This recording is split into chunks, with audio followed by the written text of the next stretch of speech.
ఈరోజు వీడియోలో especially primary students కోసం డిజైన్ చేసినటువంటి ఈ జాదియు పిటారా అనే యాప్ ఏదైతే ఉందో దాన్ని ఎలా డౌన్లోడ్ చేసుకోవాలి, డౌన్లోడ్ చేసుకున్న తర్వాత దాన్ని ఎలా ఇన్స్టాల్ చేసుకోవాలి, ఇన్స్టాల్ చేసుకొని దాన్ని స్టూడెంట్స్, టీచర్స్, పేరెంట్స్ ఎలా ఉపయోగించాలి అనే విషయం గురించి మనం ఈరోజు వీడియోలో డిస్కస్ చేసుకుందాం. ఈ యాప్కు సంబంధించినటువంటి లింక్ నేను మీకు వీడియో డిస్క్రిప్షన్లో ఇస్తాను. దాంతో మనం గూగుల్ ప్లే స్టోర్లో నుంచి ఈ యాప్ని డౌన్లోడ్ చేసుకోవచ్చు. లింక్ మీద క్లిక్ చేయగానే డైరెక్ట్గా గూగుల్ ప్లే స్టోర్ నుంచి యాప్ లింక్ అనేది ఓపెన్ అవుతుంది. మనకి ఇన్స్టాల్ చేసుకోగానే హోమ్ స్క్రీన్ మనకి ఇలా కనబడుతుంది. ఇక్కడ రైట్ హ్యాండ్ సైడ్ టాప్ కార్నర్లో వచ్చేసరికి యాప్ ఓపెన్ చేయగానే మనకి లాంగ్వేజ్ అనేది హిందీలో ఉంటుంది. సో ఈ లాంగ్వేజ్ని మనం సెట్టింగ్స్ మార్చుకోవడానికి రైట్ హ్యాండ్ సైడ్ కార్నర్లో మనకి ఇక్కడ ఇంగ్లీష్ ఆల్ఫాబెట్ ఏ, అట్లాగే హిందీ ఆల్ఫాబెట్ ఏదైతే ఉందో అది ఆ కనబడుతూ ఉంటుంది. దాని మీద మనం ఒకసారి క్లిక్ చేయగానే మనకు కావాల్సినటువంటి లాంగ్వేజ్ ఏదైతే ఉందో అది సెలెక్ట్ చేసుకోవడానికి లాంగ్వేజెస్ మనకి ఇక్కడ డిస్ప్లే అవుతాయి. వాటిలోంచి మనకు కావాల్సినటువంటి లాంగ్వేజ్, ముఖ్యంగా ప్రైమరీ స్టూడెంట్స్ కోసం కాబట్టి మనం తెలుగు లాంగ్వేజ్ ఏదైతే ఉందో దాన్ని సెలెక్ట్ చేసుకొని లాంగ్వేజ్ మనం సెటప్ చేసుకోగానే మనకి స్క్రీన్ ఇలా డిస్ప్లే అవుతుంది. ఇక్కడ మన యాప్ పేరు కూడా మారింది, ఇక్కడ తెలుగులోకి రావడం జరిగింది. ఈ జాదియు పిటారా అని చెప్పేసి. ఇక్కడ ఒకసారి పేరు చూస్తే అన్ని కార్యకలాపాలు, కథలు, బాలగీతాలు, పాటలు, ఉపాధ్యాయుల కోసము, పజిల్స్, కార్డులు, ఆడియో పుస్తకాలు, బొమ్మలు మరియు ఆటలు, సూచన పుస్తకాలు, చార్ట్లు, జాదియు పిటారా బాక్స్ అని చెప్పేసి కొన్ని ఉన్నాయన్నమాట. వీటిలో మనకు కావాల్సినటువంటివి, ఫర్ ఎగ్జాంపుల్ ప్రైమరీ స్టూడెంట్స్కి ఆసక్తికరంగా ఉండేటువంటి కథలు ఏవైతే ఉన్నాయో వాటి కోసము కథలు అనే ఆప్షన్ మనం ప్రెస్ చేయగానే ఇక్కడ కథలకు సంబంధించినవన్నీ కూడా మనకి డిస్ప్లే అవుతాయి. నెక్స్ట్ అట్లాగే బాలగీతాలు అనే దాని మీద మనం ప్రెస్ చేస్తే ఆ బాలగీతాలు ఏవైతే ఉన్నాయవి, అట్లాగే వీడియోకి సంబంధించినవి కూడా ఉన్నాయి మనకి. వీటిని కావాలంటే మనం స్క్రీన్ కాస్టింగ్ ఆప్షన్ ద్వారా లేదా స్క్రీన్ షేర్ ద్వారా మనం మన ఐఎఫ్ఈ ప్యానల్స్ ఏవైతే ఉన్నాయో వాటి మీద కూడా చూపించవచ్చు. నెక్స్ట్ పాటలు, మన 1వ తరగతి నుంచి 5వ తరగతి వరకు ఉన్నటువంటి తెలుగు కంటెంట్ ఏవైతే ఉన్నాయో వాటిల్లో నుంచి కూడా మనకి ఇక్కడ ఇందులో మెటీరియల్ అనేది ఇవ్వడం జరిగింది. ఫర్ ఎగ్జాంపుల్ ఇక్కడ మనకు కనపడుతుంది క్లాస్ 2 తెలుగు పరుగు పందెము అని చెప్పేసి. అట్లాగే ఉపాధ్యాయులు ఎవరైతే ఉన్నారో వారికి సంబంధించి కూడా పిల్లల చేత మనకి తేలిగ్గా చేయించడానికి కొన్ని యాక్టివిటీస్ ఏవైతే ఉన్నాయో అవి కూడా టీచర్స్ కోసం ఇవ్వటం జరిగింది. ఈ విధంగా కొన్ని పజిల్స్ పిల్లలకి, నెక్స్ట్ అట్లాగే కార్డ్స్, ఆడియో బుక్స్ ఇలా 1 by 1 అన్నీ కూడా ఉన్నాయి. వీటిని క్లాస్ రూమ్ సిచ్యువేషన్స్కి తగినట్లుగా ఉపయోగించుకోవచ్చు. నెక్స్ట్ ఇంకా ఇలా కిందకు వచ్చేసిన తర్వాత మనకి కింద కార్నర్లో చూస్తే ఇక్కడ కథాసఖి, పేరెంట్ తార, టీచర్ తార అని చెప్పేసి 3 స్పెషల్గా ప్రత్యేకంగా ఇవ్వడం జరిగింది.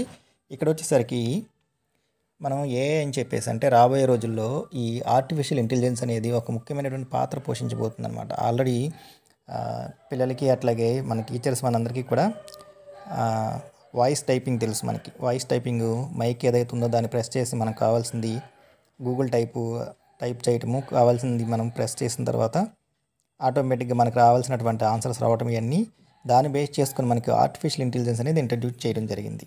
కథాసఖి అనే ఆప్షన్ సెలెక్ట్ చేసుకొని ఇక్కడ ఈ కథాసఖి అనే దాంట్లో ఏదైనా ఒక థీమ్ కనుక మనం ఇచ్చి ఆ థీమ్ గురించి మనకు కథ కావాలి అంటే ఆటోమేటిక్గా ఆర్టిఫిషియల్ ఇంటెలిజెన్స్ ద్వారా మనకి కథ అనేది ఆటోమేటిక్గా జనరేట్ అవుతుంది. లేదా మైక్ ఉంది, ఈ మైక్ ఏదైతే ఉందో మైక్ మీద ప్రెస్ చేసి మన వాయిస్ ద్వారా కూడా మనకు కావాల్సినటువంటి కథ ఏదైతే ఉందో దాని ద్వారా మనకి ఒక చిన్న థీమ్ ఇచ్చి ఆ థీమ్ ఏదైతే మనకి ఆర్టిఫిషియల్ ఇంటెలిజెన్స్ ద్వారా స్టోరీ ఏదైతే ఉందో అది డెవలప్ అవుతుంది అనమాట. అలా కూడా చేయొచ్చు. ఫర్ ఎగ్జాంపుల్ ఇక్కడ నేను కుందేలు కథ అని చెప్పేసి ఒక టాపిక్ అయితే ఎంటర్ చేయడం జరిగింది. దానికి 1 నిమిషం వ్యవధి తీసుకున్న తర్వాత కథ ఆటోమేటిక్గా జనరేట్ అయింది. ఇంకా చదవండి అనే ఆప్షన్ మీద ప్రెస్ చేస్తే మనకి స్టోరీ ఇంకా ఎలా వెళ్తూ ఉంటుంది. ఇంకా చదవండి అంటే కుందేలు అనే టాపిక్ ఏదైతే ఉందో నేను దాని గురించి కుందేలు కథ అని ఇస్తే ఆర్టిఫిషియల్ ఇంటెలిజెన్స్ ద్వారా ఒక స్టోరీ అనేది డెవలప్ చేసి మనకి ఇక్కడ డిస్ప్లే అవుతుంది. ఆ విధంగా స్టూడెంట్స్ ఎవరైతే ఉన్నారో వాళ్ళకి నచ్చినటువంటి అంశం ఏదైతే ఉందో దాన్ని ఇక్కడ టైప్ చేయొచ్చు. లేకపోతే ఇక్కడ ఉన్నటువంటి మైక్ ఏదైతే ఉందో ఆ మైక్ మీద ప్రెస్ చేసి వాళ్ళకి కావాల్సినటువంటి స్టోరీసు, వాళ్ళకి ఇంట్రెస్ట్గా ఉన్నటువంటి టాపిక్స్ ఏవైతే ఉన్నాయో వాటి ద్వారా వాళ్ళకి టైప్ చేసి వాటిని డిస్ప్లే అయినటువంటి స్టోరీని చదువుకోవచ్చు. నెక్స్ట్ తర్వాత పేరెంట్ తారా అని చెప్పేసి ఇక్కడ ఇంకొక ఆప్షన్ ఉంది. దాని మీద మనం ప్రెస్ చేస్తే ఇక్కడ పేరెంట్ తారా అంటే పిల్లలు ఎవరైతే ఉన్నారో వాళ్ళు ఇంటి దగ్గర వాళ్ళతో చేయించడానికి అనువుగా ఉండేటువంటి పనులు ఏవైతే ఉన్నాయో వాటి గురించి మనకి ఇక్కడ ఈ ఆర్టిఫిషియల్ ఇంటెలిజెన్స్ ఏదైతే ఉందో దాని ద్వారా మనకి ఇక్కడ డిస్ప్లే చేస్తుంది. ఫర్ ఎగ్జాంపుల్ ఇక్కడ మనకు కొన్ని ఉదాహరణలు కూడా ఇచ్చారు. మీ వంటగదిలోని కూరగాయలను ఉపయోగించి నా బిడ్డతో నేను ఏమేం కార్యకలాపాలు చేయగలను, ఇంటి కార్యకలాపాలపై నా బిడ్డకి ఆసక్తి కలిగించడానికి ఎలాగో సూచించండి, నా బిడ్డకి పౌష్టికాహారం తినడు ఏం చేయాలి, ఇట్లాంటివి మనం ఏమన్నా పేరెంట్స్ ఎవరైతే ఉన్నారో వాళ్ళు ఈ యాప్ని డౌన్లోడ్ చేసుకున్న తర్వాత వాళ్ళు ఇక్కడ టైప్ చేసిన గూగుల్ మైక్ ఏదైతే ఉందో ఆ మైక్ ద్వారా వాయిస్ ఓవర్ ద్వారా కూడా వాళ్ళకి ఉన్నటువంటి ఆ టాపిక్ ఏదైతే ఉందో దాన్ని ఇక్కడ ఎంటర్ చేసిన తర్వాత దానికి కూడా ఆటోమేటిక్గా ఆర్టిఫిషియల్ ఇంటెలిజెన్స్ ద్వారా మనకి సొల్యూషన్ అనేది లేదా యాక్టివిటీ అనేది డిస్ప్లే అవుతుంది.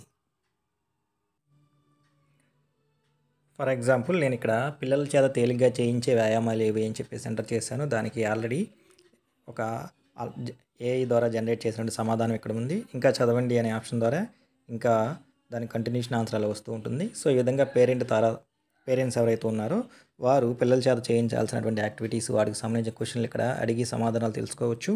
నెక్స్ట్ తర్వాత మూడో ఆప్షన్ అయినటువంటి టీచర్ తారా అని ఉంది. సో ఇక్కడ టీచర్ తారా అనేది ఏదైతే ఉందో టీచర్స్ కూడా క్లాస్ రూమ్లో పిల్లల చేత చేయించడానికి కావాల్సినటువంటి యాక్టివిటీస్ కానీ ట్రిక్స్ కానీ అవన్నీ కూడా మనకి ఇక్కడ ఉంటుందన్నమాట. ఇక్కడ ఆ క్వశ్చన్స్ ఏవైతే ఉన్నాయో వాటిని టైప్ చేస్తే ఆర్టిఫిషియల్ ఇంటెలిజెన్స్ ద్వారా జనరేట్ అయినటువంటి ఆన్సర్స్ ఏవైతే ఉన్నాయో మనకి డిస్ప్లే అవుతాయి. సో ఈ విధంగా ప్రైమరీ స్టూడెంట్స్ 1 నుంచి 5వ తరగతి వరకు ఉన్నటువంటి స్టూడెంట్స్ ఎవరైతే ఉన్నారో వాళ్ళల్లో మనకి రీడింగ్ అట్లాగే లిజనింగ్ ఏవైతే ఉన్నాయో ఈ ఇన్నోవేటివ్ స్కిల్స్ ఏవైతే మనం చెప్పుకోబోతున్నామో అవి డెవలప్ చేయడానికి డెవలప్ చేసినటువంటి యాపే మనకి ఈ జాదియు పిటారా.